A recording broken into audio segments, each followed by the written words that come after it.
Good morning students. आज हम लोग डिस्कस करेंगे ISCII कंप्यूटर कोड। आप लोगों को ध्यान में होगा, इससे पहले प्रीवियस क्लास में हम लोग ऑलरेडी डिस्कस कर चुके हैं ASCII computer code, American standard code for information interchange. ज़्यादातर कंप्यूटरों में यूज होने वाला जो कोड है वो ASCII कंप्यूटर कोड है।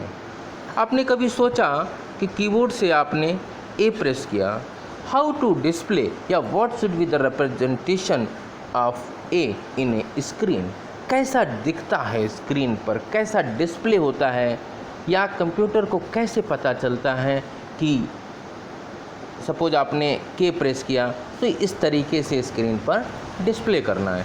इसके लिए कंप्यूटर में कई सारी इनकोडिंग सिस्टम्स होते हैं। इनकोडिंग के लिए यूज होने वाले सिस्टम हैं। पहले BCD कोड भी चलता था, फिर FCD कोड आया, इसके बाद ASCII कोड है। इस समय सबसे ज़्यादा यूज होने वाला ASCII कोड है। लेकिन ASCII कोड के साथ लिमिटेशन है। क्या लिमिटेशन है? कि आप केवल इंग्लिश के जो अल्फ़ाबेट हैं उनका ही रिप्रेजेंटेशन दे सकते हैं, उनकी ही कोडिंग हो सकती है। सपोज हम चाहते हैं कि हमारी लोकल लैंग्वेजेस जो हैं उनकी स्क्रिप्टिंग हो, उनकी इनकोडिंग हो, उनको टाइप किया जा सके, तो इसके लिए ISCII कंप्यूटर कोड यूज होता है। In 1991, the Bureau of Indian Standard adopted the ISCII। सन 1991 में जो हमारा ISCII ब्यूरो था उसने इस कोड को अडॉप्ट किया था। इंडियन, इसका फुल फॉर्म है, the full form of ISCII is Indian standard code for information interchange. It is also an 8-bit code which allow English and Indian script alphabet to be used simultaneously। जैसे हमारा ASCII 8-bit का code था, ठीक उसी प्रकार से जो ISCII computer code है वो भी 8-बिट का कोड है, जो इंग्लिश लैंग्वेज के साथ साथ जो इंडियन स्क्रिप्ट हैं उनकी भी इनकोडिंग कर सकता है।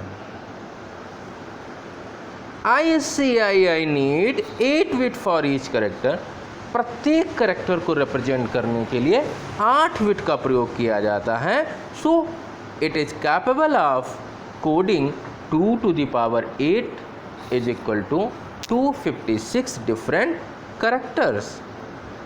8-बिट का कोड है तो ये भी कुल पॉसिबल कम्बिनेशन हो सकते हैं 2 की घात 8 बराबर 256, अर्थात ये भी 256 कैरेक्टरों की एनकोडिंग कर सकता है। ISCII code retains all ASCII characters and offer coding for Indian script also. जो ISCII कोड है उसमें ASCII कोड का सारा कुछ चलता है, साथ ही साथ में जो हमारी इंडियन स्क्रिप्ट हैं, इंडियन लैंग्वेजेज हैं, जैसे हिंदी हो गया, संस्कृत हो गया, मराठी, मलयालम, तेलुगु हैं, गुरमुखी, इन सब को भी सपोर्ट करता है। There are 15 officially recognized languages in India. Bharat में 15 ऑफिशियली जो कार्य करने की भाषाएं हैं इनको रिकॉग्नाइज किया गया है। They are a Hindi, Marathi, Sanskrit, Punjabi, Gujarati, Oriya, Bengali, Assamese, Telugu, Kannada, Malayalam, Tamil, Urdu, Sindhi और कश्मीरी। ये ऑफिशियली लैंग्वेज हैं, यानी कार्यालयी भाषाएं हैं जिनको ऑफिसों में यूज किया जाता है। Next, out of these Urdu, Sindhi and Kashmiri are primarily written in Perso Arabic script decide in Devanagari. जो उर्दू, सिंधी और कश्मीरी है ये अरेबियन स्क्रिप्ट में हैं। इसके अलावा जितनी बची हुई हैं भाषाएं वो सब देवनागरी को सपोर्ट करती हैं। पहले ही हम लोग डिस्कस कर चुके हैं कि they characters coded in ASCII need 8 bit for each character. ISCII code में भी प्रत्येक कैरेक्टर को रिप्रेजेंट करने के लिए 8 बिट की आवश्यकता होती है। This standard not only applies to Devanagari. ये जो हमारी स्क्रिप्ट है ये केवल देवनागरी भाषा पर ही अप्लाई नहीं होती है, बल्कि गुजराती, बंगाली, गुरमुखी, असमी, तेलुगु, कन्नड़, मलयालम और तमिल स्क्रिप्ट पर भी लागू होती है।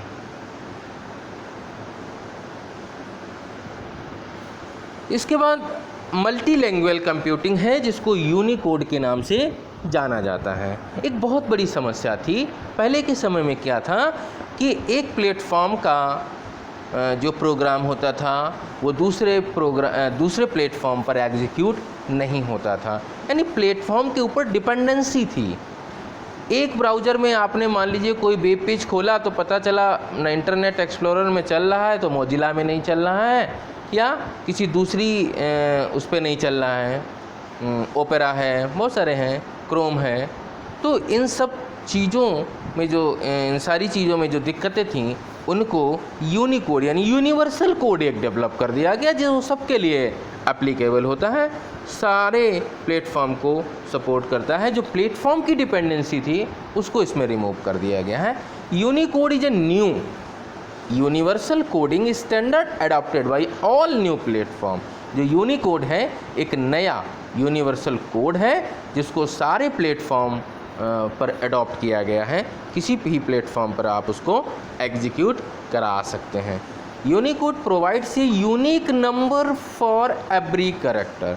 यूनिकोड में क्या किया गया, प्रत्येक कैरेक्टर के लिए एक यूनिक यानी क्या कहेंगे हिंदी में, डिस्टिंक्ट, सबको एक अलग अलग कोड अलॉट किया गया है irrespective of the platform, program and the language. ये मायने नहीं रखता है किस प्रोग्राम पे आप चला रहे हैं, किस प्लेटफॉर्म पे चला रहे हैं, किस भाषा में आप काम कर रहे हैं, चाहे सी में काम करो, C++ पे करो, जावा पे करो, सब पे वो सपोर्ट करता है।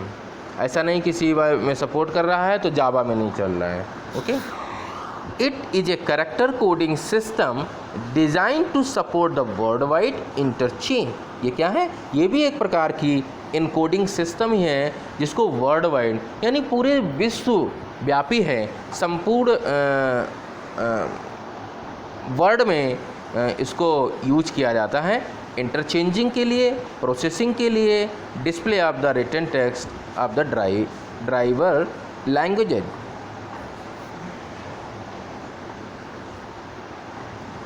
ए unique number for every character. पहले ये भी हमने पिछले पॉइंट में ही डिस्कस किया है कि हर एक करेक्टर के लिए एक यूनिक नंबर होता है, डिस्टिंक्ट नंबर होता है, मतलब जो किसी की डुप्लीकेसी नहीं हो सकती, that is called a unique, अलग अलग। नो मैटर, कोई मायने नहीं रखता है कि व्हाट द प्लेटफॉर्म, आपका प्लेटफॉर्म क्या है। No matter what the program, ये नहीं मायने रखता है किस प्रोग्राम में उसको एग्जीक्यूट कर रहे हैं। And no matter what the language, और ये भी मायने नहीं रखता है कि किस भाषा में आप उसको यूज कर रहे हैं, किसी भी भाषा में आप उसको यूज कर सकते हैं। Now what is the significance of Unicode. क्या सिग्निफिकेंस है यूनिकोड का। Unicode data can be use through many different system without data corruption.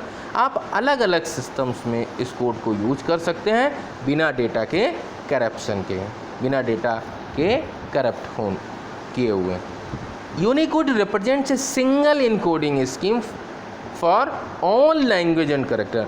Her character के लिए, हर भाषा के लिए एक सिंगल कोडिंग सिस्टम है। आप केवल इसी कोडिंग सिस्टम का यूज करके किसी भी प्लेटफॉर्म पर, किसी भी प्रोग्राम में, किसी भी भाषा में आप यूज कर सकते हैं इसका एनकोडिंग के लिए।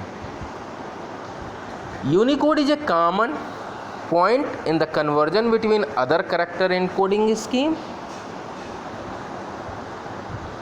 It is A superset of all of other common character encoding system. ये जितने भी और इनकोडिंग सिस्टम्स हैं हमारे पास में, चाहे वो BCD हो, एब्सिडिक हो, ASCII 7 हो, ASCII 8 हो, उन सब का दैट इज ए सुपरसेट, यानी वो सारी चीज़ें इसमें इंक्लूडेड हैं, वो सारा कुछ आप इसमें यूज कर सकते हैं। You can convert from encoding scheme to unicode, आप कन्वर्ट कर सकते हैं इनकोडिंग स्कीम को यूनिकोड में, and then from unicode to other encoding, और यूनिकोड से फिर दूसरी किसी भी एनकोडिंग सिस्टम में आप जा सकते हैं। तो आज के समय में पूरा वर्ल्ड वाइड ये यूज हो रहा है, पूरे विश्व में इसको यूज किया जा रहा है, हर एक प्लेटफॉर्म को सपोर्ट करता है, हर एक प्रोग्राम को सपोर्ट करता है।